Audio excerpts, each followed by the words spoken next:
Sato Ma Sagamaya Samoso Ma Jupjigamaya Merito Ma Meritum Gamaya Tasmei Shri Gurudev Namaha. Om Shanti Shanti Shanti. Amen. Lord, may Thy lead us from the unreal unto the real. May Thy lead us from the darkness unto light. And Lord, may Thy lead us from death unto immortality. I pay homage and prostration to the Gurus who have gifted me with an opportunity, and by Thy grace and mercy, may Thy will be done. Amen.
My heart is burning with love.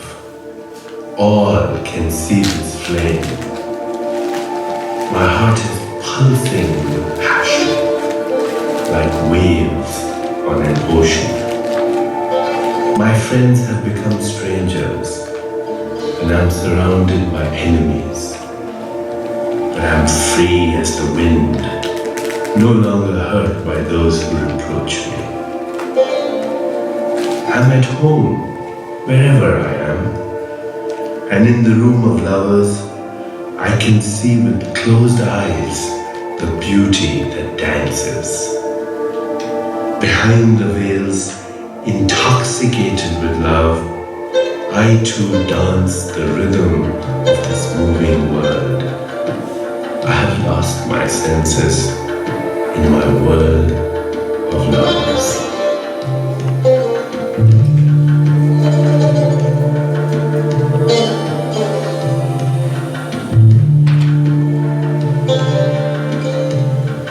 In my hallucination, I saw my beloved's flower garden. In my vertigo, in my dizziness, in my drunken haze, whirling and dancing like a spin wheel. I saw myself as the source of existence. I was there in the beginning, and I was the spirit of love. Now I am sober. There is only the hangover and the memory of love, and only the sorrow. I yearn for happiness. I ask for help. I want mercy. And my love says, look at me and hear me, because I am here just for that.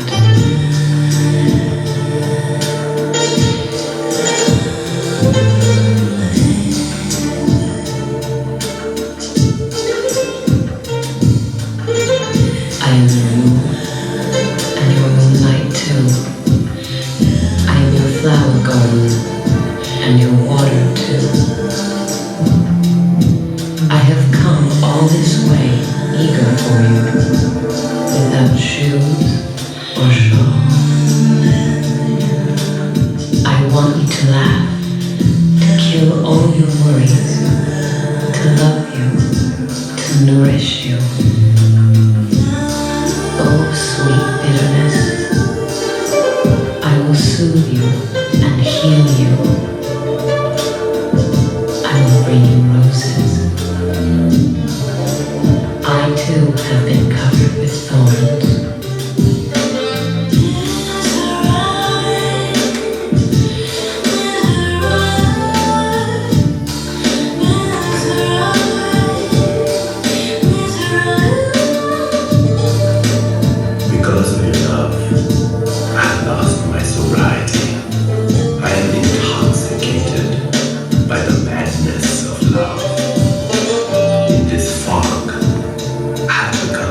stranger to myself.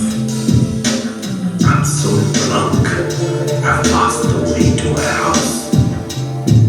In the garden, I see only your face.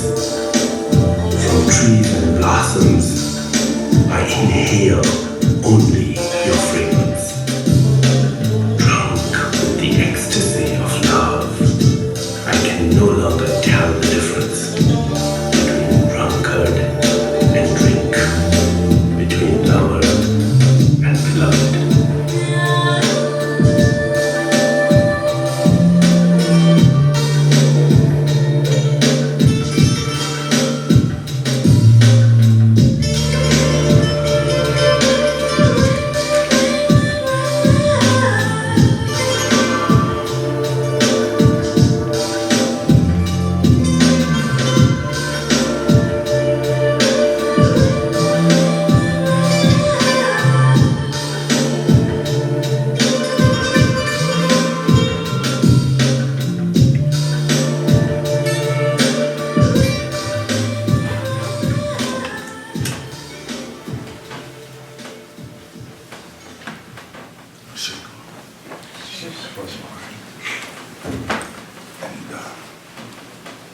It's always good to come together like this to kind of recharging the system, so to speak. It becomes an opportunity for us to be renewed and re-strengthened to sort of resist the pull of this world, you see. And this is why in all of the spiritual traditions, it's been said across all time and space, there's satsang, this good company, there is satsang. It's absolutely essential for the one who is serious about overcoming the pull of this world and crossing over this ocean of sorrow and misery. We are one another's source of strength and inspiration. And there is no better use of our time in this life than to be together, you see. When it all comes down to what you do with your time. Because time you don't get anymore back. We have all been born with a certain amount of time. And it behooves us, therefore, to use our time wisely. To use our time merely for the sake of chasing the mirages of wealth, power, fame, notoriety, etc. That's a waste of time. Complete waste of time, because what you are searching with and searching for doesn't exist. So we have to understand the futility of devoting our lifetime and energy and attention to the search for that which does not exist in samsara. And you don't have to read all of the Upanishads or this or that holy scripture to find that out. Just look at your life. You have not found the fulfillment you have received. And you will never find the fulfillment that you receive. And then, if you have misused your time, then that's the end of it. And again, you enter into the cycle of futility. Born, search, die. Born, search, die. Trust, circle. No ascent. You will never become fully human. Kabir Sahib says that you will be like the bellows of a blacksmith. It breathes, but it is dead. So time is your only currency here. And the time we spend together, encouraging, inspiring one another is the best use of your time outside of meditation. And so I appreciate your taking some time to come today part of that healing process, okay? Fair enough? How would you like to use this time? What would you like to consider? What would you like to explore? You see?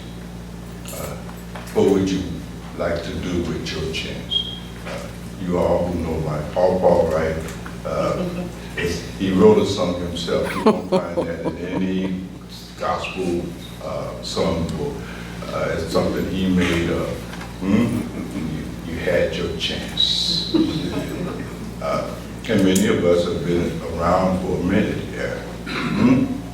A few years. What have you done with your chance since you came to the path? It's your chance. And soon you will grow old. If you're lucky. You will get sick. And then you'll run out of time. But the question will always be, what did you do with the time that I gave you? Because you will get no more time. And all that scrambling that you're doing, nobody's going to remember you at all. You will be a picture on a mantle if you're lucky. And within 50 years of your death and dying, nobody would even know you was here at all. Do the math. All right. Well, that's my sermon from the garden today. What would you guys would like to discuss?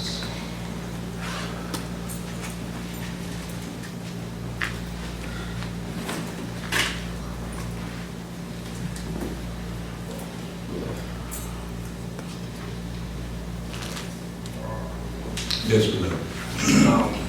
How does someone on a spiritual path come a fanatic? Like, at some point, they strongly believe in their beliefs that they can do anything they want, like terrorism and stuff like that. So how does a person mind go that far? Well, that's a good question.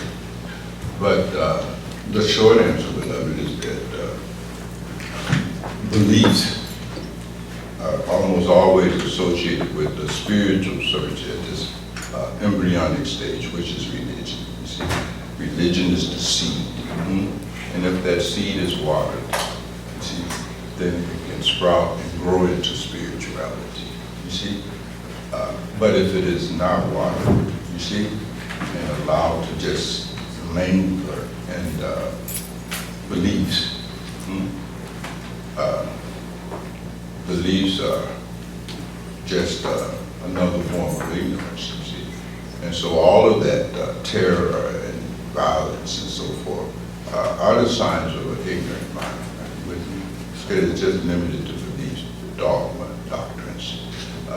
For that reason, the saints and mystics warn us, no blind faith, no belief.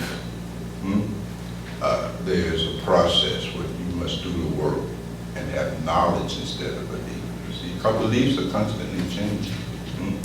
Then those beliefs get incorporated into their sense of identity. I'm a Muslim, I'm a Christian, etc., which means I'm different from the other sects and so forth and so on.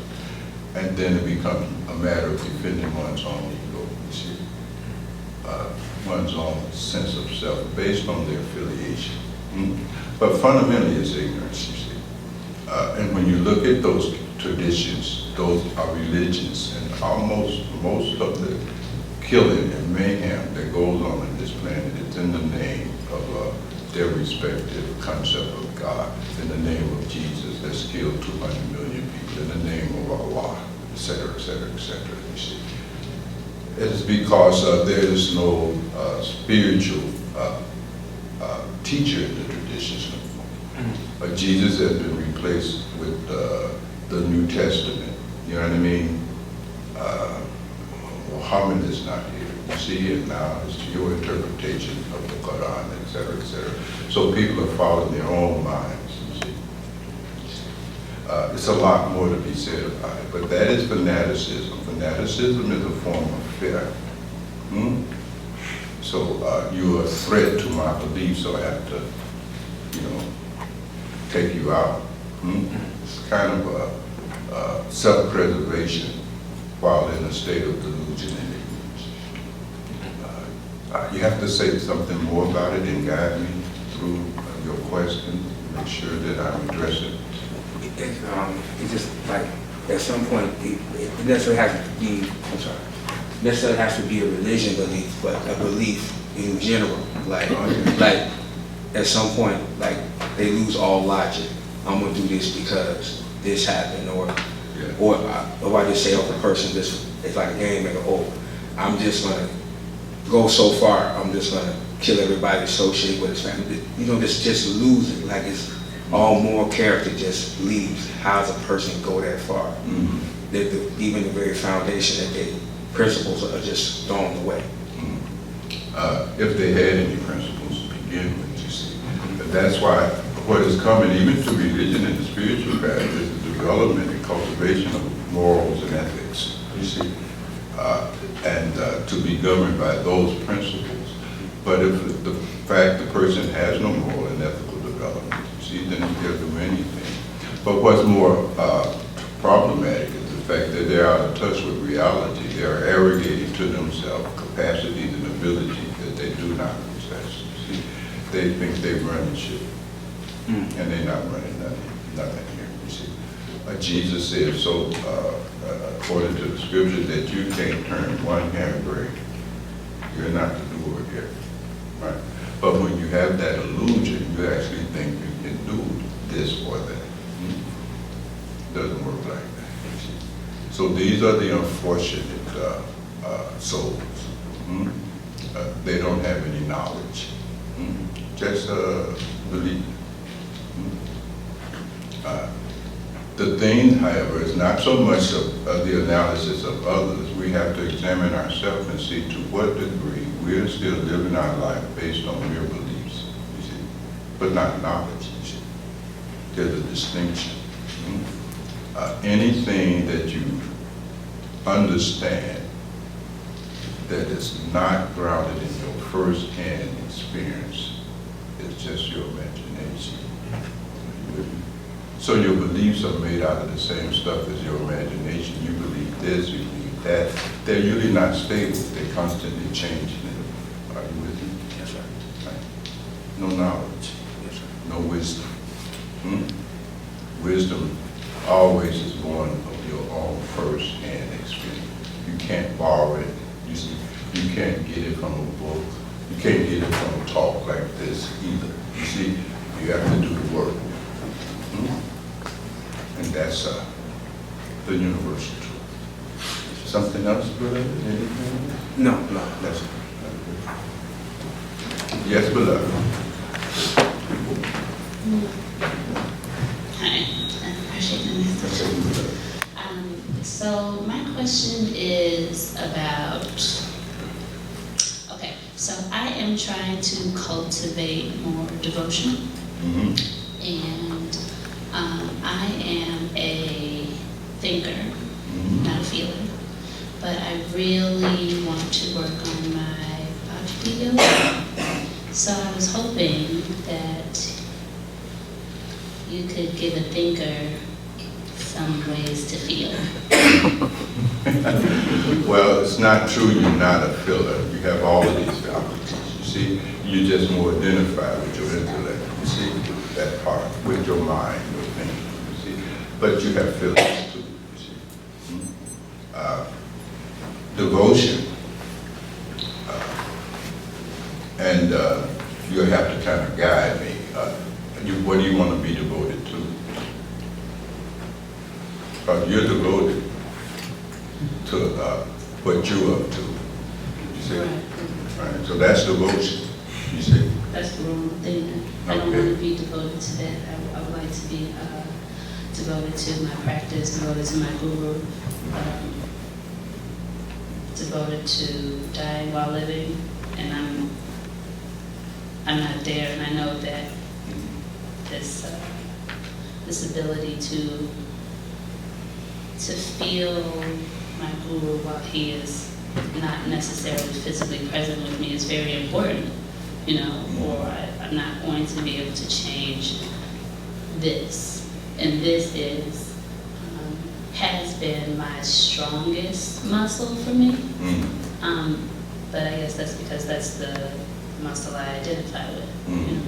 So I know to change it, I need to be able to be open in my heart, but I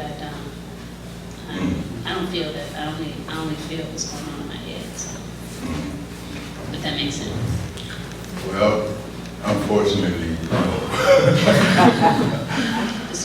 well, no, I'm only teasing, beloved. Well, you know, devotion is oftentimes referred to as a activity of the heart.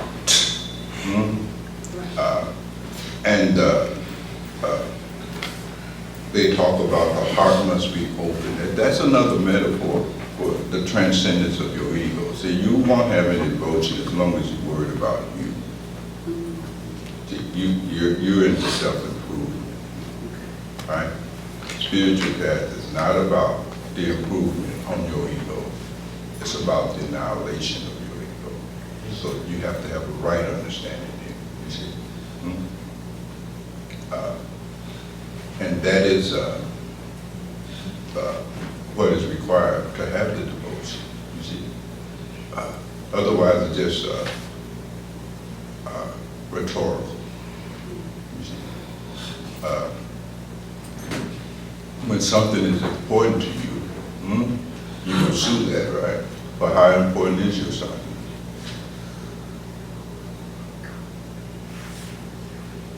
Are you with me?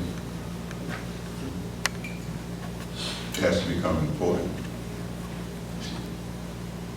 There has to be priority given to that. And that's an individual thing.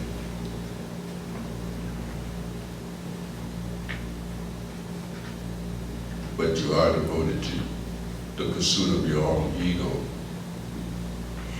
True? Absolutely. It's just misdirected. You have to suffer something. It's very interesting. We're back to the retreat, right? You have to suffer. You have to get it. That all of the things that you are pursuing, right? That by which having you think you're going to be happy, is not going to happen. And you have to have that experience, you see. Again, we were saying just a moment ago, it's from your experience. You got to experience more. You got to keep living some more, you see. Go at it, you see my point? And have the experience of the futility of what you've been up to. Right? So you got to suffer. That's the grace of suffering. It's like that. Devotion oftentimes also can be the result of recognition. We're talking about the feeling that we are the doer and so forth and so on. But when there's the recognition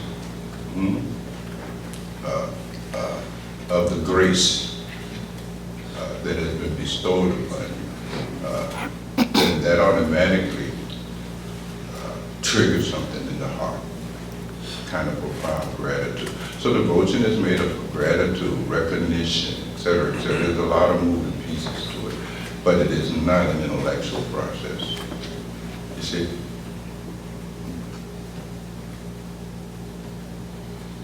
You can't make yourself love nobody.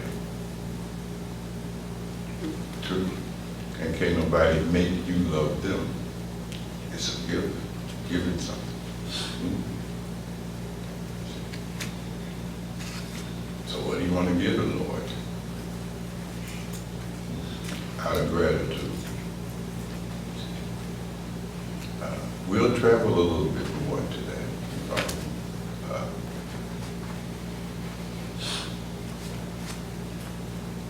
It's not philosophy. love and devotion. Hmm?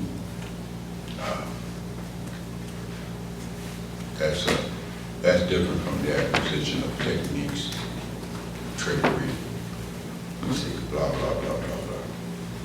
Love and devotion. It's the name of the game. All thy heart, all thy mind.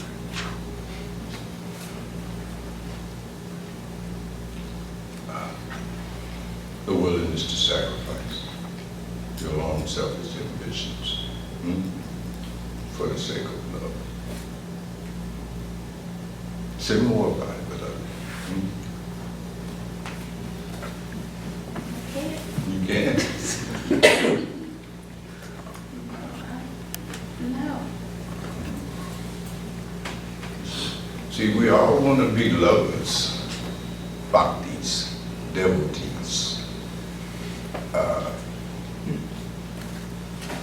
That's more rare than a guru, the devotee. You see, the real love.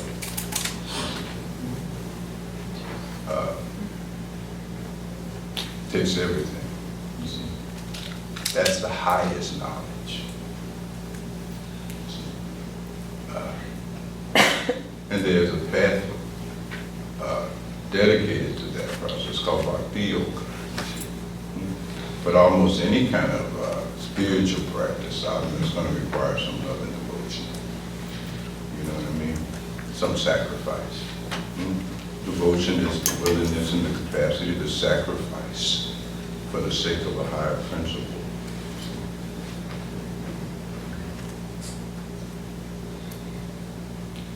No grumbling, no lamenting. Just gratitude.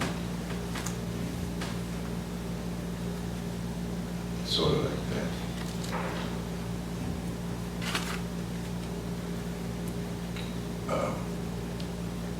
There's so much to be said about that. I can go in so many directions here. I'll take them all. You know what? We'll have to clear the room. Just me and you. But the chabad that was played, that by Rumi, you see, that's Rumi territory. You see, you have to get into that place where poetry comes. You know what I mean? Not information. You see, you have to get into that feeling place. You see, because you have to have some love. You know, what do you love besides our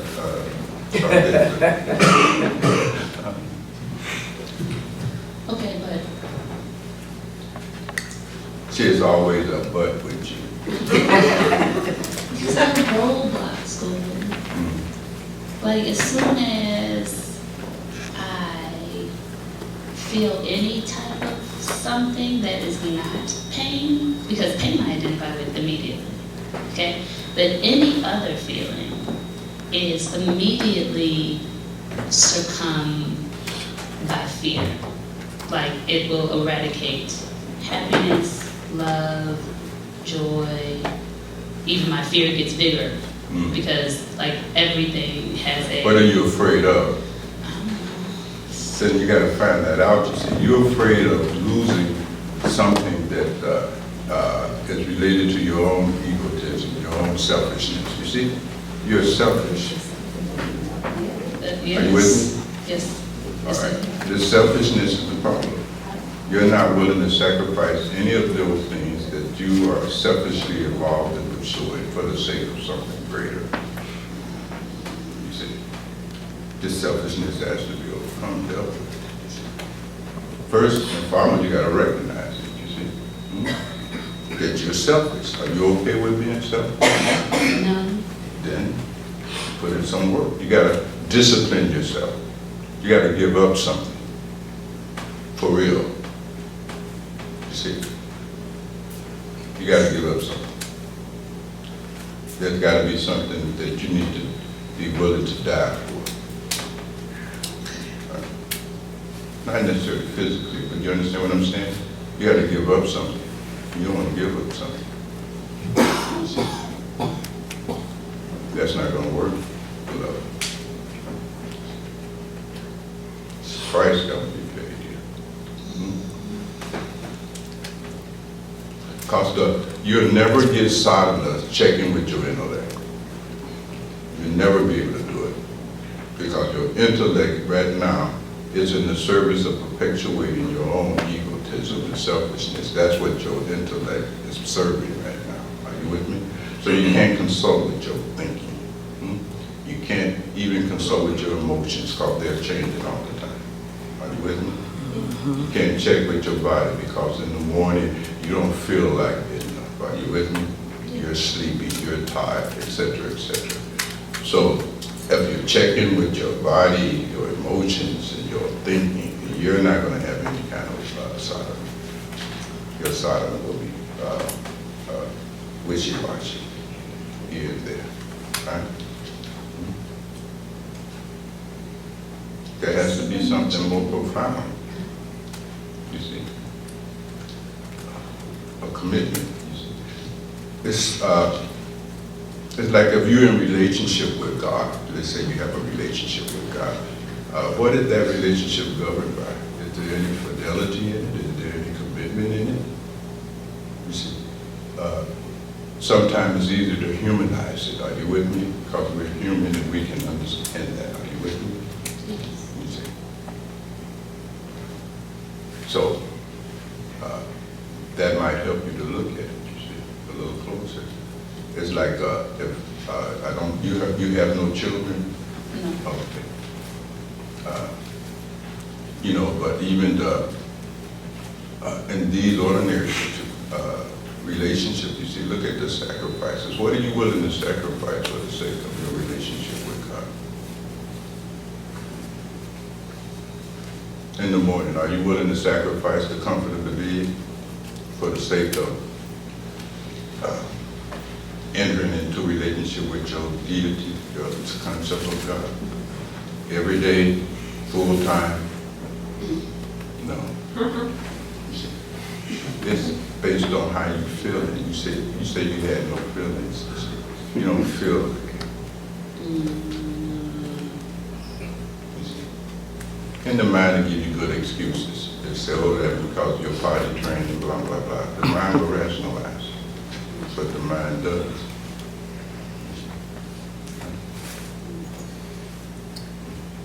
Okay. So it's like that, you see.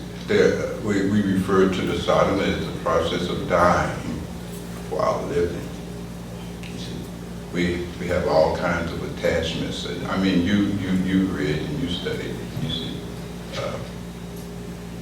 And you don't want to give those things up, fundamentally. You see, your beliefs, your ideals, your opinion, what you think. You see, you're more attached to your knowledge. You see. Everybody got knowledge, don't misunderstand me, but most of the knowledge is wrong. And it's the wrong knowledge that we're clinging to. You got knowledge, wrong knowledge, right? And you cling into that. You have to let that go.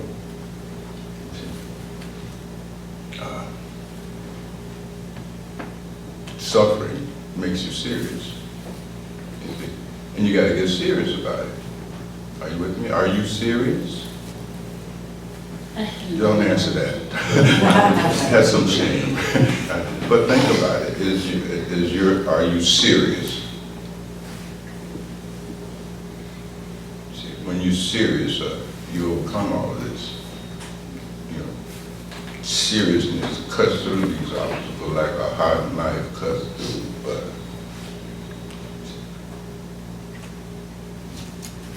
And you got to change. Change?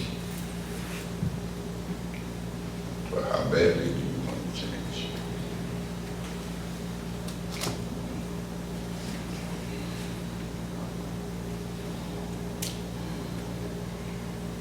And then it comes down to that. You see? We'll say more about it. You sure? Thank you for that. Identity change, you had a change of heart. No, you were just holding it? Okay. All right. What else? Let's have some real conversation, because this is the value side song. satsang is where we come and deal with all our doubts, all our confusion. That's what we're here for. You see? That's the work that we got to do. We got to clear the doubts, clear the confusion. You see, that's what satsang is for. Yes, beloved. So you started off talking about time, and I've always been a big believer that it is all about time and how you manage and use your time. So as a project manager, I slot times by hours and activities in those hours. And that was my approach when I started the path, was to say during these amount of time, meditation, reading, studying. But outside those hours, I'm attending to life outside. What I learned, what I've tried to start doing, is to try to integrate that time outside as well as in as well. Oh, yes. Otherwise, it's segmented and it's not compartmentalized. Yes. Yes. But that's the right thing. You see, as you practice more and more and more, that becomes your default. You see? And so, if you're meditating, you see, and as the meditation ripens and deepens, you see, in the Yoga Sutras, they outline that process, you know, where your meditation has finally been practiced to the point that you can concentrate. That's called dharana, you see? And then that evolves to a level where now you can actually do meditation, dhyana, right? And then there's samadhi, you see? And that becomes your default state. And so everything that you do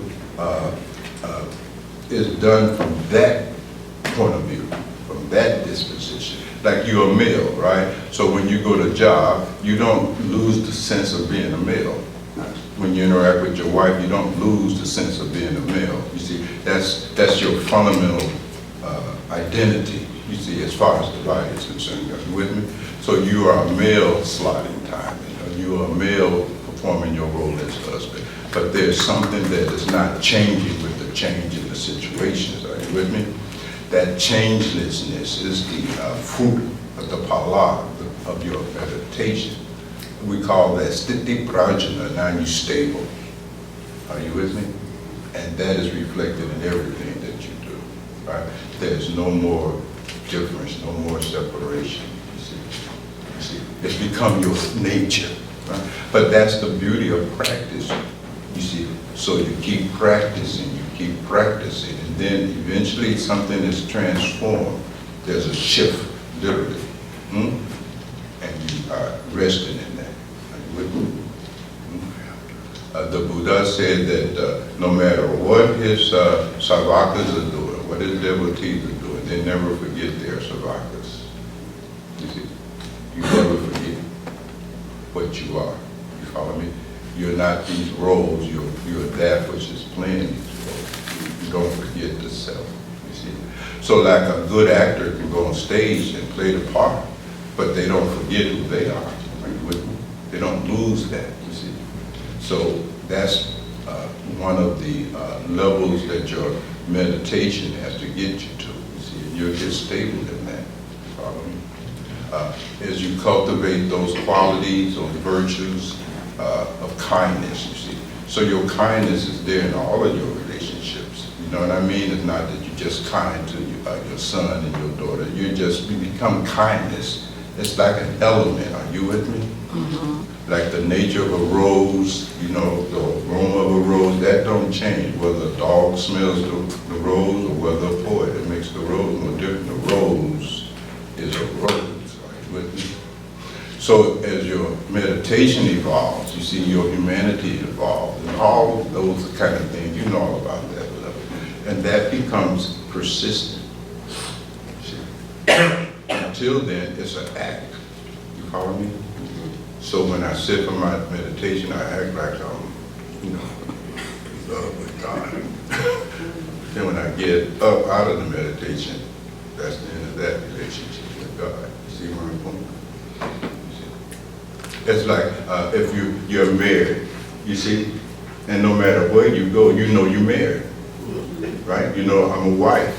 You know that. Now you're governed by that. That governs your behavior, right? So if a handsome dude hit on you, you know there's nothing going down because you remember I'm a wife. You see.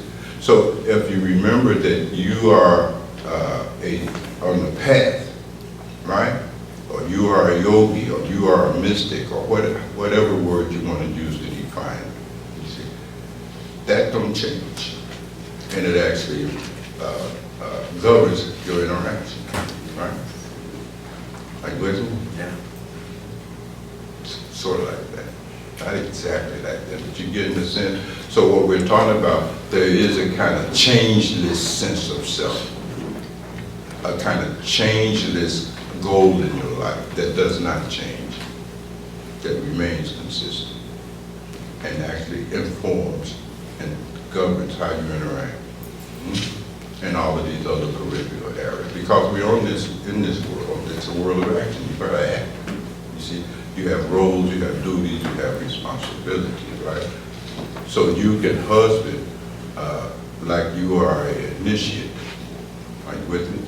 You can bring that quality into your interaction with your wife. You see my point? So forth and so on. You have to take me a little deeper into it. I mean, I sense where you're going, and that's really nice, you know. No, I just wanted to make sure that was good use of time. Oh, yeah. I want to be cognizant of that. Oh, yeah. And maybe there are other areas to learn how to do that better. I have to imagine that's a worthwhile goal. Oh, yes. That's the instruction. You know, you set your meditation and then you live out of that the rest of the day. It's never like, oh, you do your couple of hours and now you're done. No. Your whole life is to be lived out of that which you're working for while you sit. You see? Meditation is a way of life. It's not something you do for a couple hours. It's a way of life. You stay all the time. That's what you do. That's who you are. You see? And it's there. But if you have a wrong understanding of meditation, if you think it's just something I do for a couple of hours or something, or for 15 minutes, God forbid, you're that stupid. See? Then you have a wrong understanding. It's a way of life. That's what you are. That's what we do. And at its higher level, that doing love is what we do. Meditation is just the practice of becoming capable of love. And love is what we do. Period. That's what makes us not slaughter animals. Not to willingly kill lower life forms. You got to say that one more time. Meditation. One more time? Yeah. Yes. Yeah. You heard it right the first time. Yeah. But no, that's what it really is, you see. Meditation is designed to make kinetic your own inherent divinity, which is the same as God. It's about deification. And then you correct that. And God is love. God is a principle of sacrifice. See? Like water, air, sun, element. See? Love is what you do. That is the purpose of human existence. That is the grace of initiation, that you can become a lover. For real. And not merely talk about love.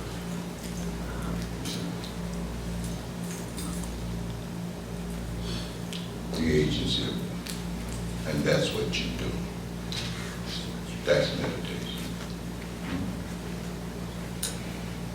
I don't know if that makes sense the second time around. No. You could almost argue that you can't love unless you truly meditate. And meditation is the key, you see. Also, even in the early forms of religion, they all tell you that. You know, there's no difference, you know. The kingdom of heaven is within. I mean, the kingdom is within. You gotta love. That's Jesus' great commandment, right? Love. Even your enemy, love. It's transcendental love. It's radical love. Are you with me? Not emotional attachment. Don't confuse it. You see, you can love your children. You can love your mom and your daddy. Okay, well, that's just your attachments. You know, don't get that twisted. Can you just love straight out? Everything and everyone. Rocks, trees, water, bugs. Enemies.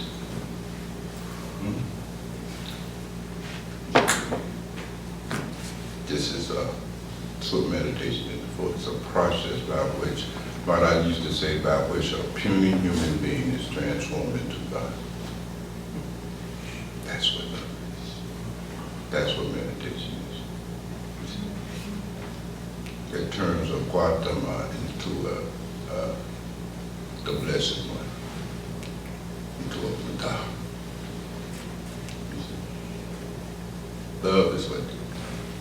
Love is what makes a Krishna, a Buddha, a Muhammad, a Jesus, a Dadu, a Mirabah, etc., etc. Love is what makes a Rumi, a Hafez. See, you don't go to school to learn how to write that kind of poetry. Are you with me? A Buddha didn't go to a university to learn how to teach that. Are you with me?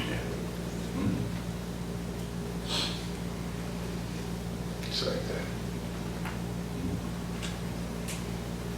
It's like that.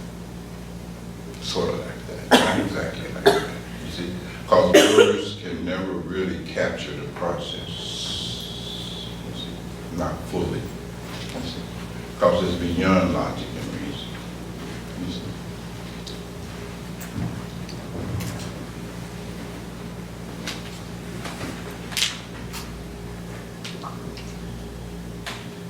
Is an extraordinary thing.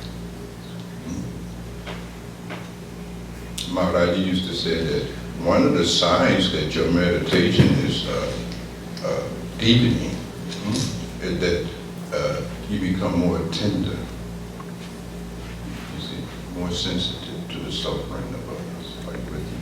So it's a sign, something is happening. So you have to have right understanding. You're not meditating to get superhuman power to read somebody's mind. You're not meditating. Because most of us, our concept is we get involved in meditation because we want to develop a siddhi, some kind of supernatural power. I can read people's mind. I can lay hands on them and heal them. I can control the elements. Selfish motivation, you see. So you can meditate out of selfish ambitions, is what I'm saying. And meditation that is arising out of selfish ambitions, that meditation will never bear fruit because it's contaminated from the beginning. Are you with me? You're meditating in order to gain the powers and ability to gratify your own ego, to avoid illness, to heal yourself. You know what I mean? Blah, blah, blah, blah, blah, blah. You're not meditating to become capable of radical love. That's unfortunate. Because you would have blown your chance.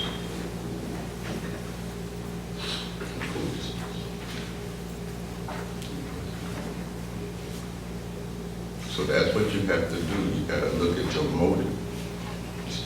The motive why you even came on the path, and the motive underlying your assignment. You got to examine that for yourself. You got to see really what you up to. Not try to figure out what other people up to. That's none of your business. You see, first know what you up to, right? And see. Right? It's not a status thing. You see it? I got a guru, I belong to this spiritual path. I mean, that's just status. What is that about? That ain't about nothing. See what I'm saying? That's meaningless, right? Your sadhana has to be more profound than that. But my family on the path, my sister, my brother, my mama, my daddy, this is our family. No. That is not going to get it. You got to find out what you're up to.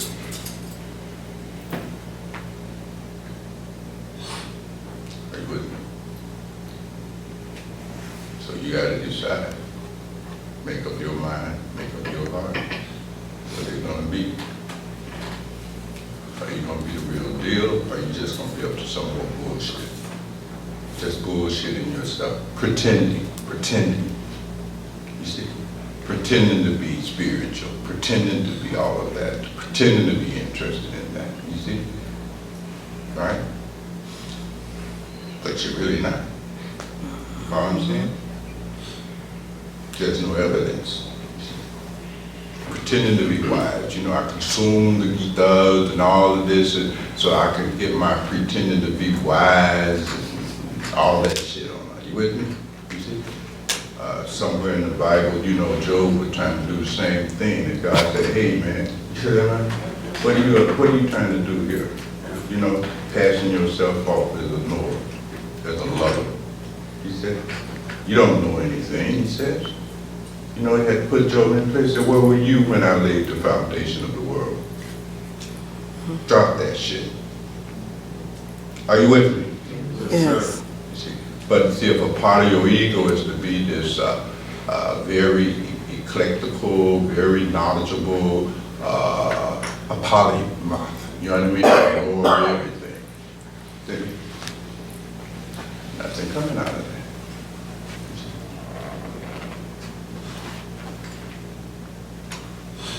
Meditation is for those who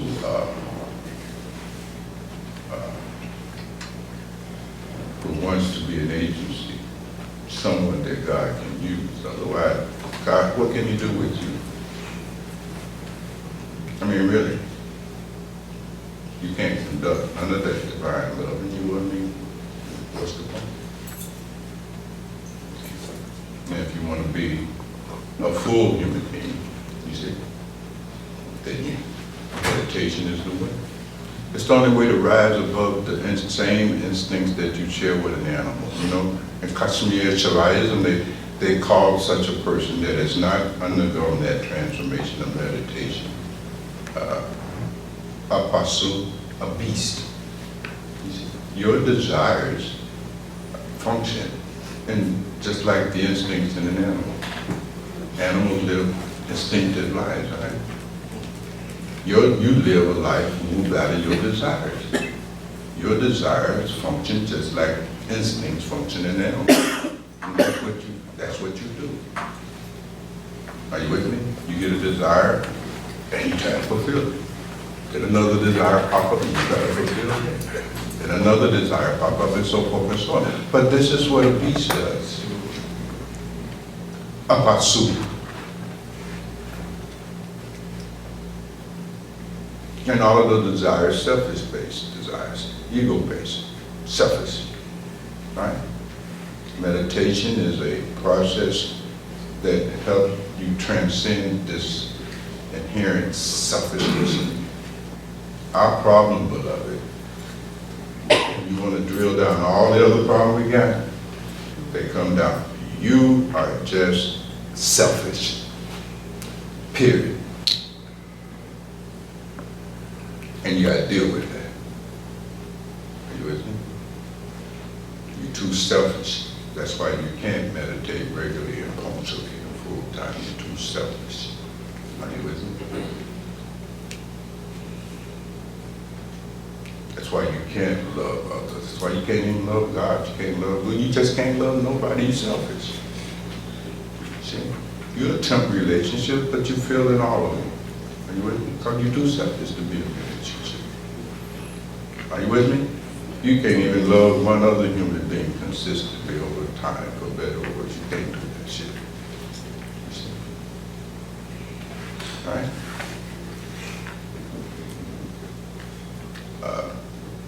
How many are reading Honest Living? Where's Honest Living? Okay. Well, you know there's a section in it that talks about how even marriage is a process, right? To help you transcend this selfishness. Just selfish, you see? And then you can stay together, but you dominating. Yeah, you stay together because you can dominate better than the other person. It's just you dominating. You know what I mean? You're not loving, you're dominating. And that's all you do. Are y'all all right? So that's meditation in a nutshell. And if this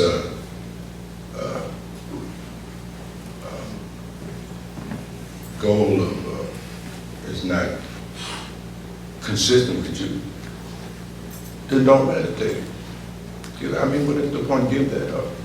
Right? If you're not going to practice every day and so forth and so on, then don't do anything. It's no harm. That's all I'm saying. You'll get another, maybe you'll get another chance. I won't guarantee you, but you know. But there's no need for that.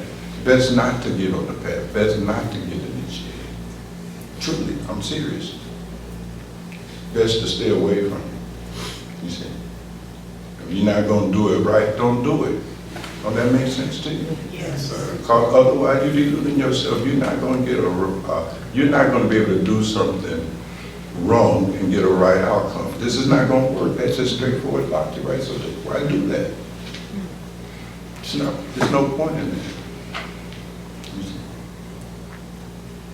So, Sadhbhakti Doji said, you know, just give up all this meditation and all this talk about God. Just drop all of that. And just live your ordinary worldly life. Be done with it. Save yourself a lot of stress, a lot of guilt, and all of that stuff. You know what I mean?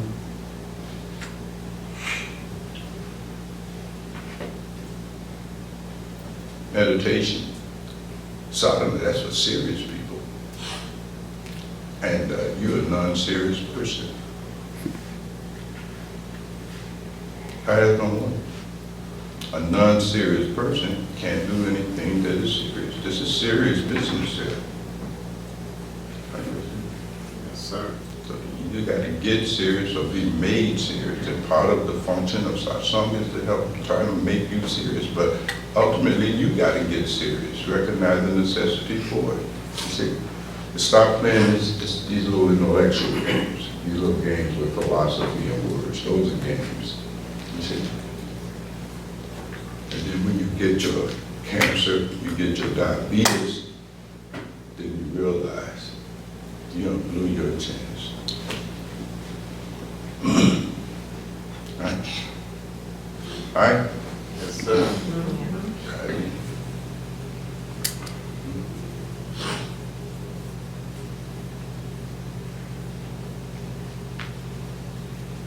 So this is right understanding. This is not a hobby. You see? This is something that is not that you do when you feel like it and don't do when you don't feel like it. This is not it. You see?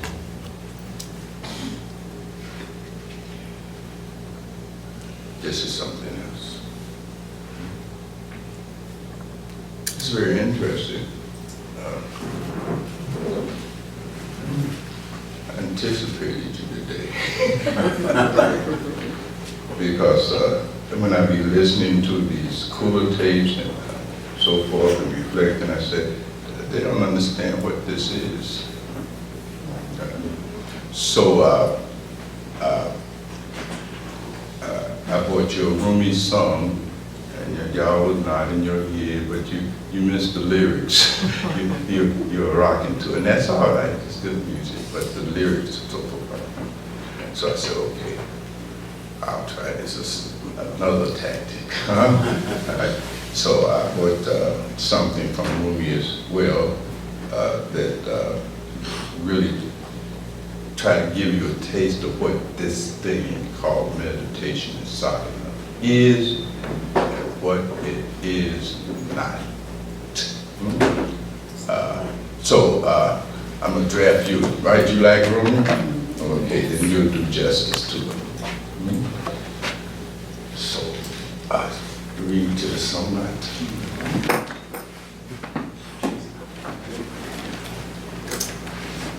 Good. Jason, hold the mic forward. Come to the center. Gina.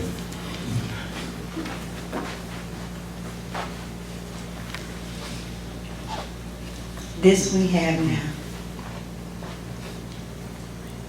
This we have now is not imagination. This is not grief or joy, not a judging state or elation or sadness. Those come and go. This is the present that doesn't. It's dawn, Hussam, and here in the splendor of coral inside the friend. This is the simple truth of what Allah Halaj said. What else could human beings want? When grapes turn to wine, they're wanting some of this. When the night sky pours by, it's really a crowd of beggars, and they all want some of this. This that we are now created the body, cell by cell, like bees building a honeycomb. The human body and the universe grew from this, not this. From the universe and the human body. Rumi.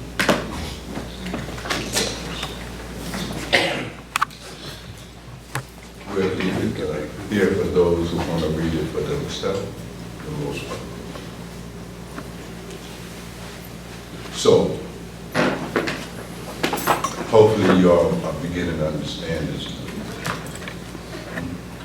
This is not an emotion. Meditation is not some emotional thing that you're doing. You don't do meditation out of your emotions. Although, come and go. Are you getting it? Yes, sir.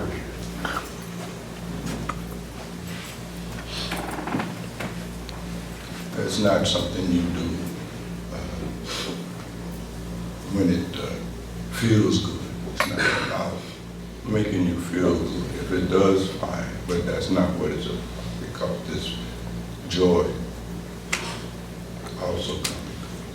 There's going to be times when you don't enjoy your meditation, so don't do your meditation thinking that it's going to always give you joy, because this is not what it's about either.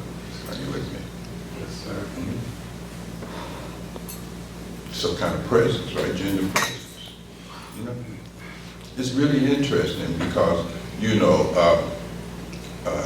whether we use mantra as a focus of meditation, or whether we use it's the devata of a deity or whatever. That mantra or that deity becomes God for you. And so when you're sitting in meditation and you're repeating your mantra, the mantra is like being in the presence of God, and you pay attention. So when you're doing your mantra, which should be a metaphor and a symbol for being in the presence of the very divine, are you paying attention?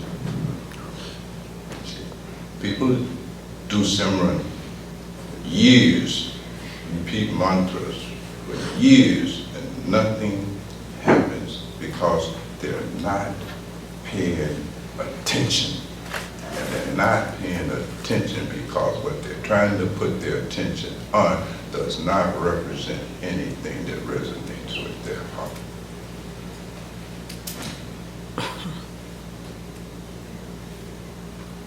This is what it's about. It's presence, you see. in the presence, in the form of your mantra, in the presence. Pay attention.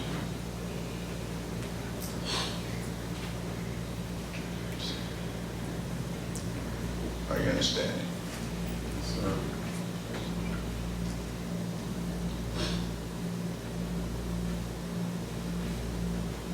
It's like that. That bears fruit.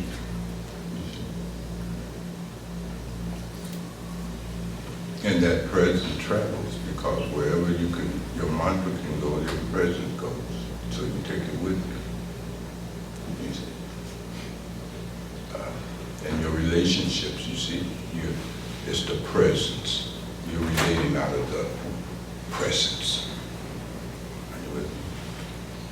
So when you're talking or interacting with your wife, your children, you're doing that in the context of the presence. You with me? Very different. It's a very different thing. You see? Then himself is natural. All the yamas are natural because of the presence. Are you with me? Are you with me? Yes, sir. Are you with me? But if you're just walking around mechanically, there's no presence going on. That's just mechanical shit you're doing. Are you with me?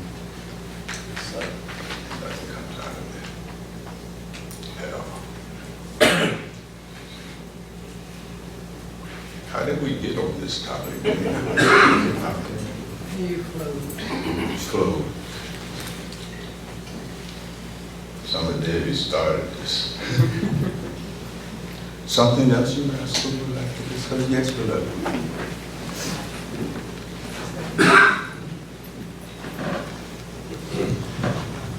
Peace, loving brother. Yes, beloved.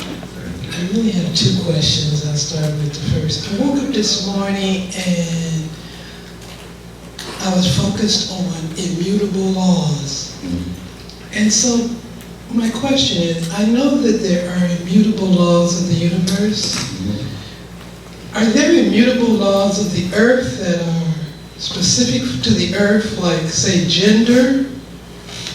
And what if there are immutable laws of the earth, what are they? And my second question is there such a thing as pure evil, devoid of any type of relationship to source? I don't believe there is, but somebody else was saying there was. Thank you. But we'll take a quick stab at number one. Okay, good. Thank you. One of the things that in African spiritual tradition, the original tradition, the Chitawanda, you see, it was always understood as above, so below. This was the fundamental teachings of Tehuti or Thoth, or Hermes as the Greek called them, right? That there are immutable laws. They're the same as the ones above, so below. Okay, so the first thing to understand, yes, it's not like the earth or any planet or any terrestrial is operating out of a set of laws and principles that is different from above. And so even in quantum mechanics, if you study physics and go into all of that very deeply, then you will automatically understand that. You see, these are cosmic laws that governs even your body. You see, the moon is governed. The moon is governing your menses. Are you with me? If you're a female, right? The sun is governing a male's erection. You're in a male body. So yes, you see, your very nature as a woman is a result of these cosmic laws. Are you with me? And you will see it in any female body. You can look in the body of a female lion. You understand? And you'll be able to see some of the same things in yourself. You see it as a female. Are you with me? The same with a male. Are you with me? Are you following me? Oh, yeah. These are the manifestations at the local level of cosmic and universal laws and principles, right? Now, there are many of them, just from the point of view of physics. We won't go into that, the strong and the weak, nuclear, gravity, electromagnetic force, et cetera, et cetera, et cetera. The mystics have simply referred to it as the laws of cause and effect. Karma. That's a law. Above and below. Cause and effect operates here. Cause and effect operates in your life as well. But we call it karma. Are you with me? You see? Every action is going to have a consequence. Period. There's no erasers. Period. Right? And as a female, you will do certain kind of actions. That's also governed. Are you with me? As a male, you're going to do certain action. That's also governed. And those actions are going to have consequences. Talks about that is the first of his 7 principles. We won't go into all of that. I would defer you to that. You see, the book of Thoth, and so forth and so on. He talks about the law of correspondence. You see, that's what we just got talking about. The law of mentalism, right? This thinking goes into all of that. And that too is governed. Are you with me? By certain laws, you see. Your behavior, you see, shadows of your thinking. As a man thinketh, so do he become it. As a woman thinketh, so do she become it. This is a law. Are you with me? You see, you can't have this kind of thinking, right? And then be other than that thinking, right? You see, you can't really produce the behavior of a goddess when you think like a bitch. That ain't gonna happen. Are you with me? Follow what I'm saying? You can't mimic a wise man or a wise woman when you don't think like a wise man and a wise woman. Right? And you will miss the mark. That's all sin is. You miss the mark. And these laws are operating even this body. Are you with me? There's no place where the law is not operating. It's operating at the level of string theory. It operates in an atom in its orbits of electrons. There is no place where it is not operating. And the summation of these laws, because it takes a minute to go through them all, but in summary, they're simply referred to as the law of sacrifice. Sacrifice.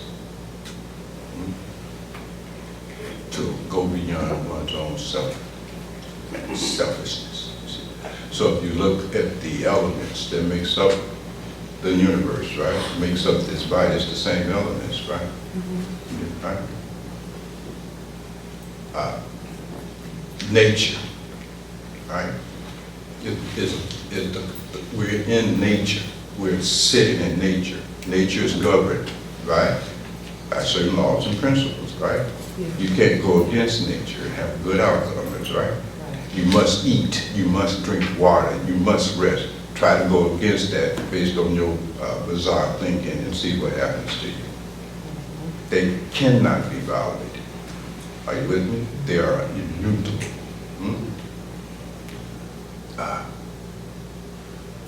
This law of sacrifice that we're going to talk about a little bit, that's what love is. Love is the law of sacrifice made manifest in our human level of interaction.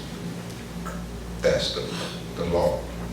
Sacrifice, like in nature. And we all see that in nature, right? Nature's a constant sacrifice, right? Trees don't eat the fruit that they bear, right? Water don't drink itself, etc., right? This is what it is. Everything is a sacrifice here. You follow me? Now, indigenous people understood that, so when they pluck an ear of corn, they thank that stalk for their sacrifice. You know what I mean? Because it is sacrifice, right? And to the degree that you are trying to live opposite of this law, to that degree you suffer. That's what suffering is your being out of harmony with the law. What in Kemetic mysticism we call ma'at. You're not in ma'at. That's why you suffer. You're trying to violate the law. And the law is immutable. It cannot be violated. You're trying to wait for somebody to love you before you love. You're trying to violate the law. You see? In fact, in the culture of psychiatry, we define insanity as being one, the inability to love, waiting on somebody to love you. Two, you're maladapted, right? Maladapted. You're out of sync with reality. You see? Three, you can't work. You see? You can't do what is hard to do. You can't do what is difficult to do. Here's a prescription for you to tap down your inner suffering. Because you're suffering, you just write a prescription so that, kind of anesthetize you. But you see, render you insensitive, unconscious. That's all. You understand? Yeah, can I ask another question in relation to that? The gender, the women? No, not specific. Yes. Like there's a scripture that says, in heaven, there's neither male nor female, nor do they marry, okay? So, wouldn't that be a difference in the immutable law? Like No, what's happening no, on no. earth and what's happening? No, what it means is that teaching is wrong. Oh, okay, good. That's what that means. All right. Right. This is heaven. That's an invention, your imagination. Been there? Then you don't know. Yes, sir. Are you with me? It's a belief. I got you. Are you with me? But right here on earth, you see my point? This difference of male and female is superficial. Right now. You don't have to go to heaven to see that. You follow what I'm saying? At all. It's just that you're not able to see beyond these superficial differences, you see. Because you think you're the body, and therefore everybody else is their body, and clearly there's distinction between the male body and female body, so that we must be different. No, you can't see clearly. You're seeing based on your own misidentification, and you project your own misidentification onto others, you see, and vice versa. The reality is that you're just consciousness, pure consciousness itself. Yes, sir. And so is everybody else. This is the oneness. But see, you think oneness pertains to the physical, and you can see clearly, oh no, I don't look like the law, I don't look like the Lord. And thank God, you know what I mean? Right? Yeah. You can't see oneness, because you're looking at surface stuff. Just one. And it's not even many. Why just say one? But that we're one. There's not even this many. That too is not the reality, right? Ancestors said the one and only one. Yes, sir. It's only one. It's not many consciousness. It's only one consciousness, right? Yes, sir. That is the same, right? But it's one, not many. Like the rays of the sun, you don't say each ray is a sun, right? But they all come from the sun. The sun is the only source. There's only one source of infinite rays. This is our connecting realization. Are you with me? Sort of like that. But as long as you're playing in this dualism, this duality of male, female, and all of that kind of a thing, well, there's consequences for that too. Is that a law? And that's what I mean. Is duality just the law of the earth? No, there's dualism everywhere. You see, the ultimate dualism is between subject and object.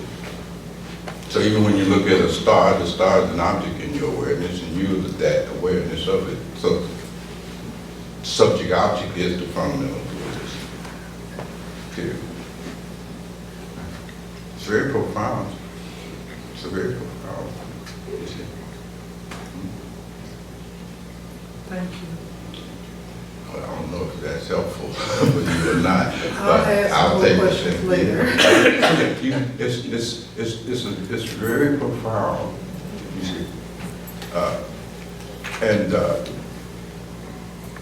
And that's part of the inquiry, right? Because we have these intellects. Are you with me? And you can't say, well, you know, I have intellect, I have emotions, you know what I mean, et cetera, et cetera. But all of us have all four of these things, you see, right? The buddhi, the manas, the ahankara, the citta. Those are the four functions of mind, right? We all have them, but we become more identified with the one and say, well, you know, I'm more intellectual, right? So I'm gonna push all this other stuff aside. No.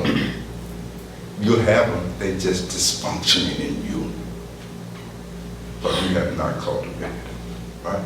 Or I'm a more feeling type of person. That's good, you identify with that. That's the one you're putting your energy into. But you haven't developed your intellect, so you're stupid. Are you with me? Are you with me? Sadhana is about all of them. Using all of your gifts.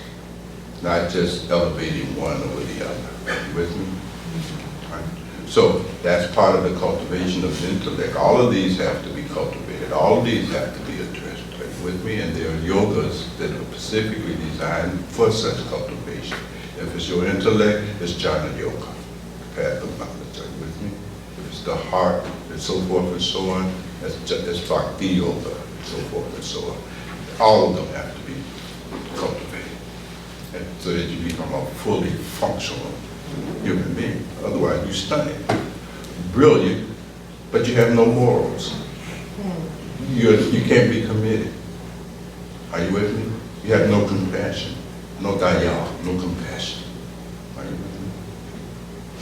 Are you following? Yes. So you have to develop all of this stuff that we have by virtue of this beautiful human body. You see? And if you go into jhana yoga, then that's where you do all of those things. You see? You get clear. The intellect gets very sharp. See, the intellect has to get sharp enough to be able to discern what it can know and what it cannot know. You see, if you don't have a sharp enough intellect to be able to make such a distinction, then you become trapped in obsessive thinking. You're constantly trying to figure it out. Constantly trying to figure it out. Because you don't understand, you'll spend your whole life trying to do that because you have not understood that there are things your intellect cannot figure out.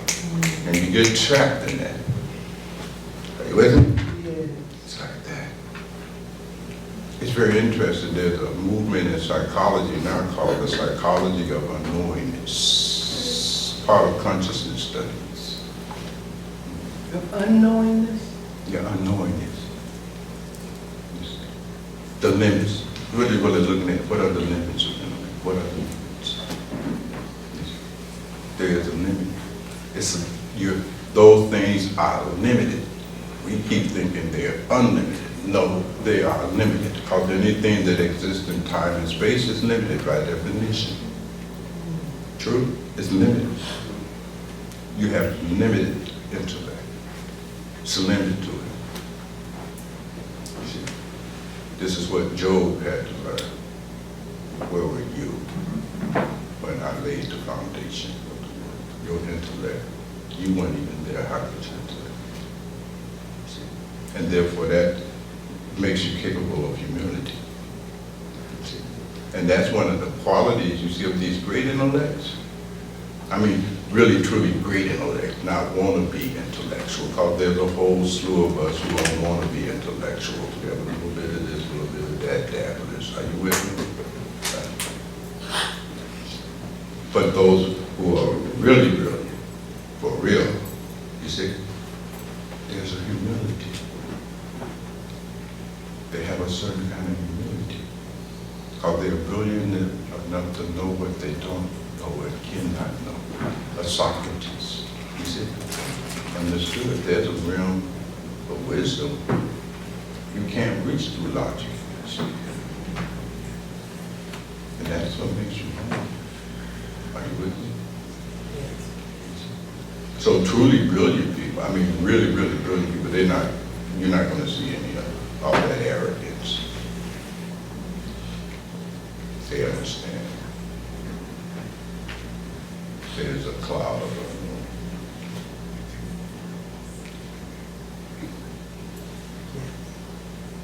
It's profound. So, as long as you're living in this male-female distinctive realm somewhere, you know, problematic. Just in humans. You get the human level. Just in, men got feelings too. You see, women ain't only one got feelings. We women, we're more feeling touches than men got feelings too. It's just expressing too. Are you with me?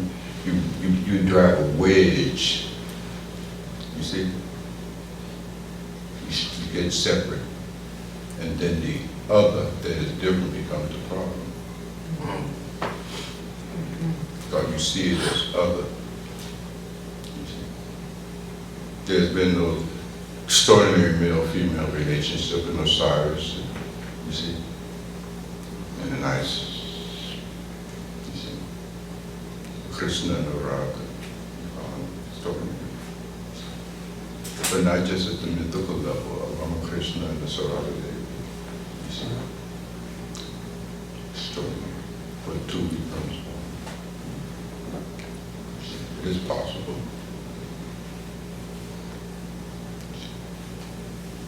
But only for those who have risen above their maleness and their femaleness and they have come into a oneness.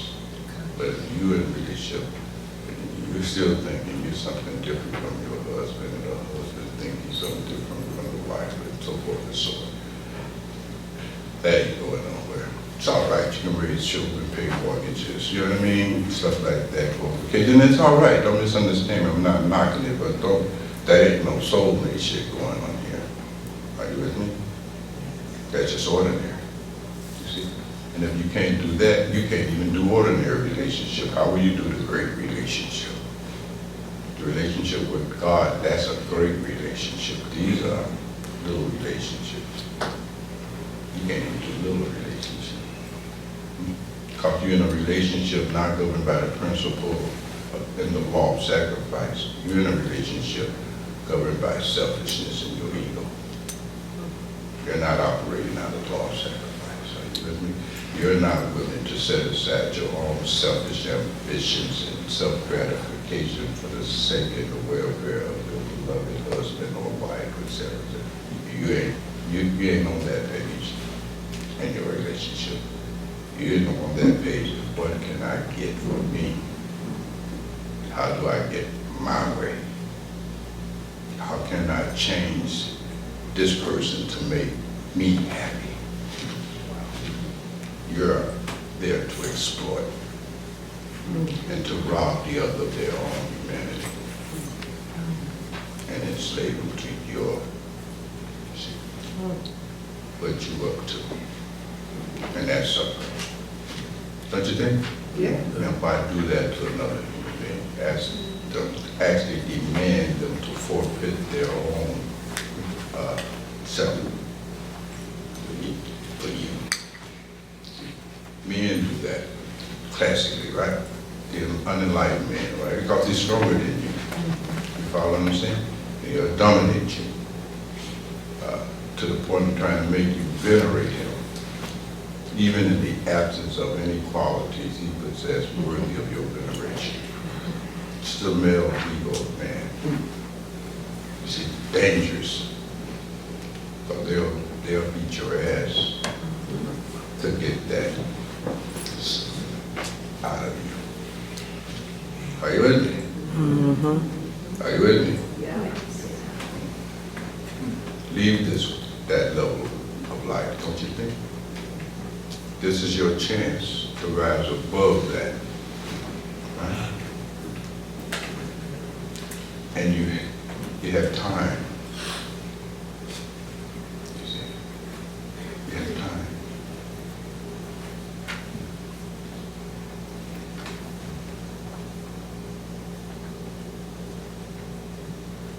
So just as Rumi said, initiation, sadhana, meditation, that's for people who want some of this that makes grape turns into wine.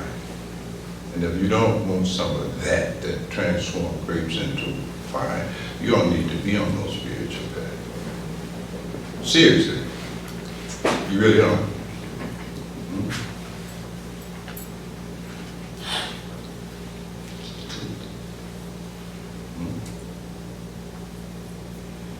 That's a genuine seeker.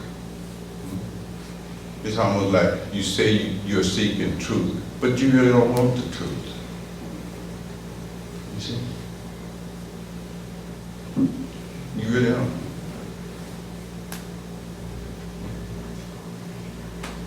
You want the validation of your own ignorance. Are you listening? Yes, sir. Pat, it's not for people like that.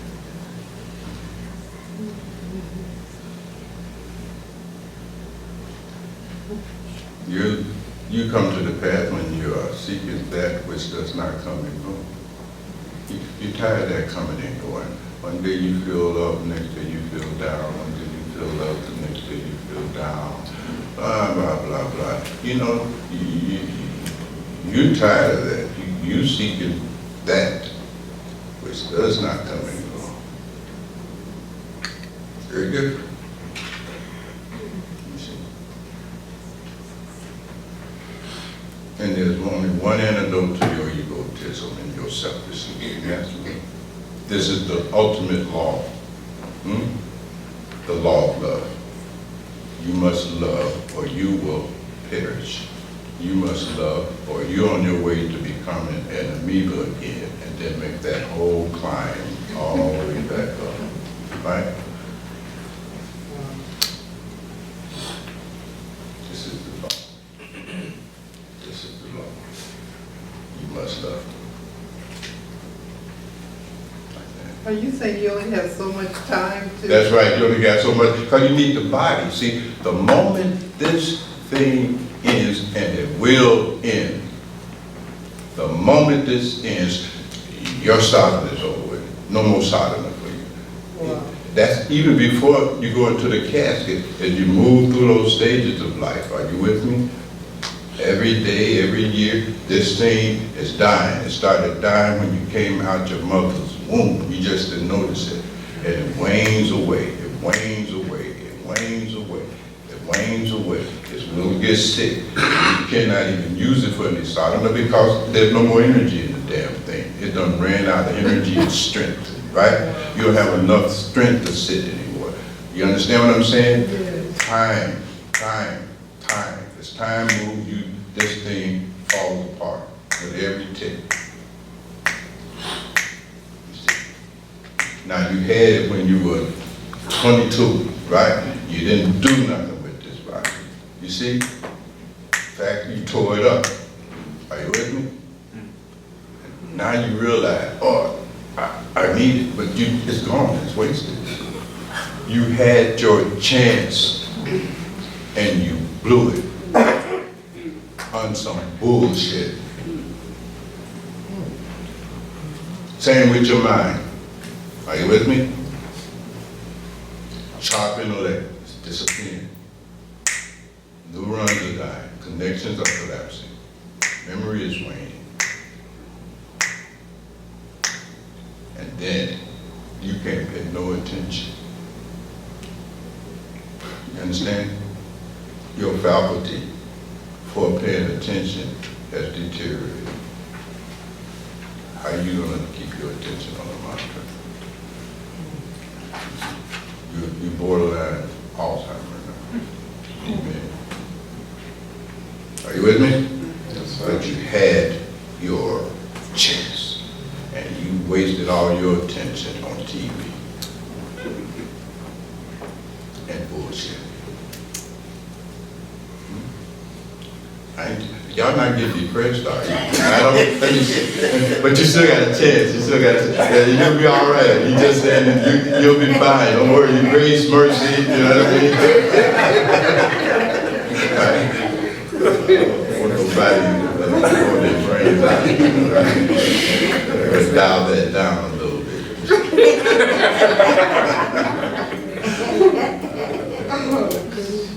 But this is life. And then you're full of regret. Right? Man, you're full of regret. You see? This is the law. This body came into existence fully loaded, fully equipped, a Rolls Royce. And what did you do with it?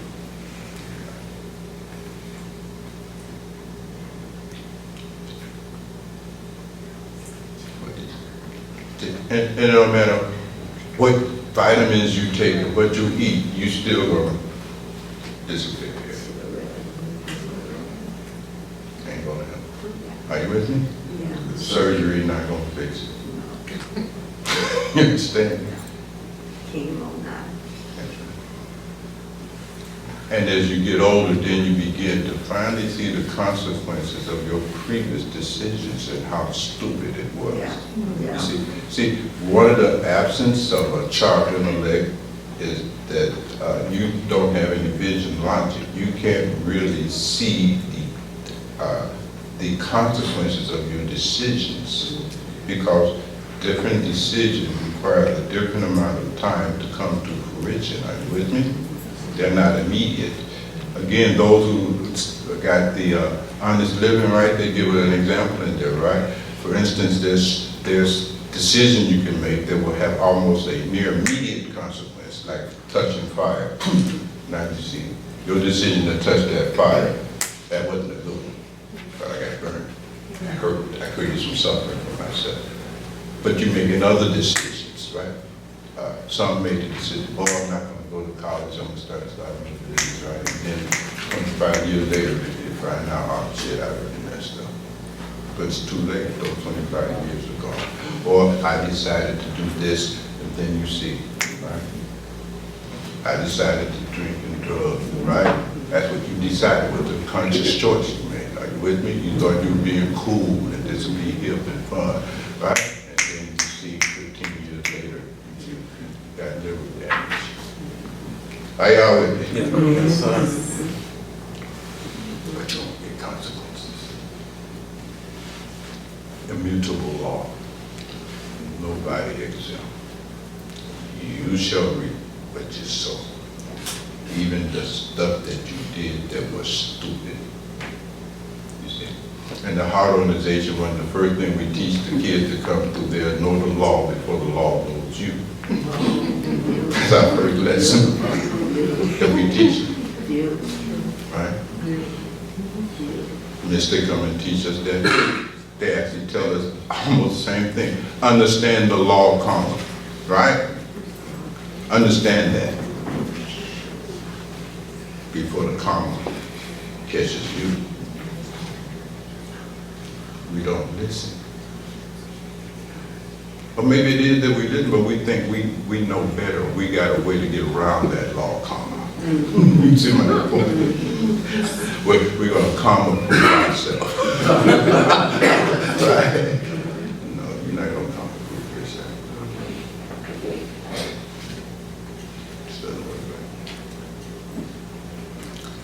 So, all I can tell you, do your meditation. Do it every day. Every day. And then live out of whatever fruit it bears the rest of the day.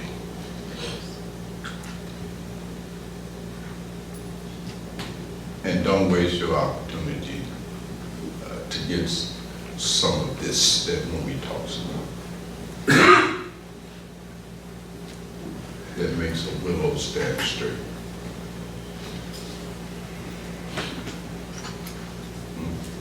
That are transformed from this miserable little egoic being to the very divine.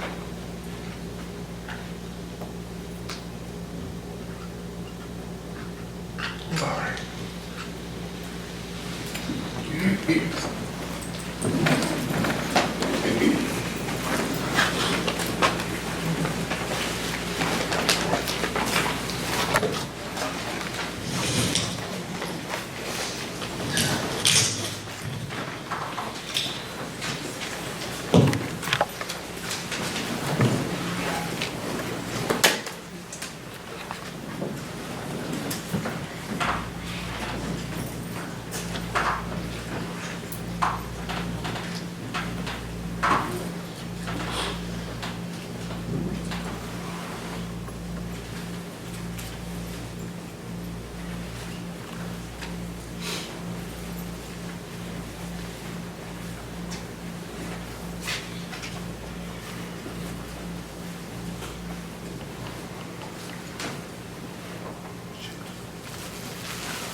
What is this that I feel deep inside? And it keeps setting my soul on fire.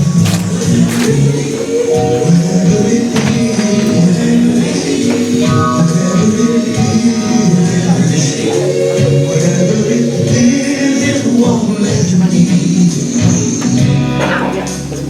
Oh,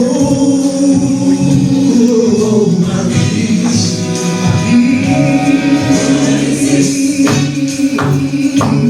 Makes me say I'm acting strange. What is this? Makes me wanna run on these days. Whatever it is, whatever it is, whatever it is, whatever it is, it won't let me. Oh,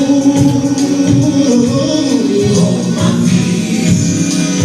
I said it makes me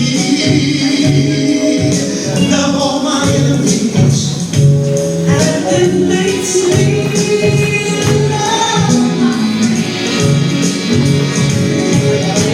Oh, let me be ashamed. Tell the world I've been born again.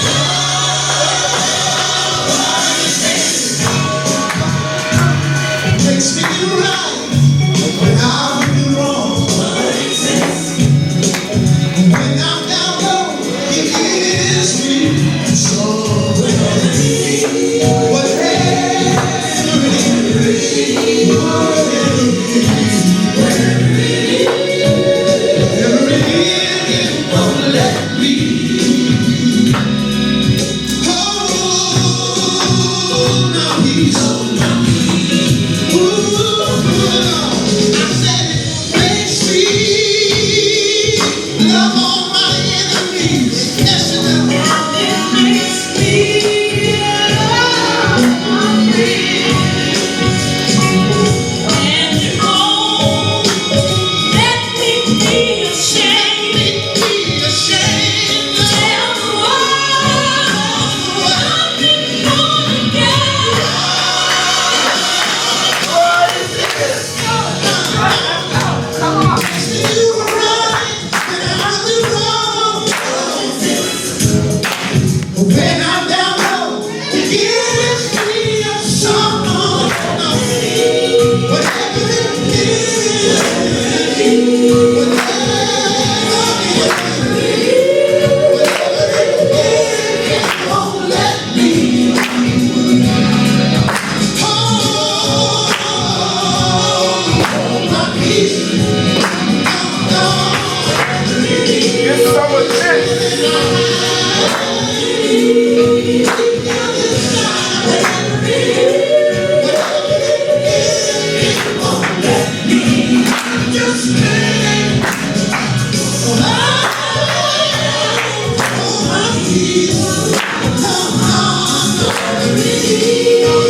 now Rumi will tell you how to get some of this.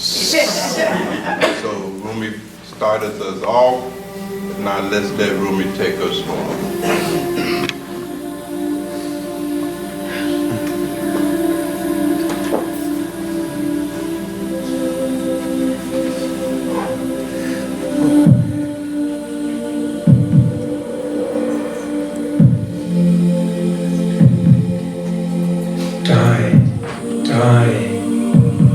Die in this love. If you die in this love, your soul will be renewed. Die. Don't fear the death of that which is known. If you die to the temporal, you will become timeless. Die. Cut off those chains that hold you prisoner to the world of attachment. Die to the deathless, and you will be eternal. Die, come out of this cloud. When you leave the cloud, you will be the effulgent moon.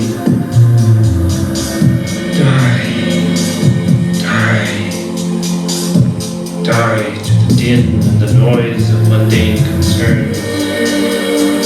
In the silence of love, you will find the spark of life.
Left behind the world of deceitful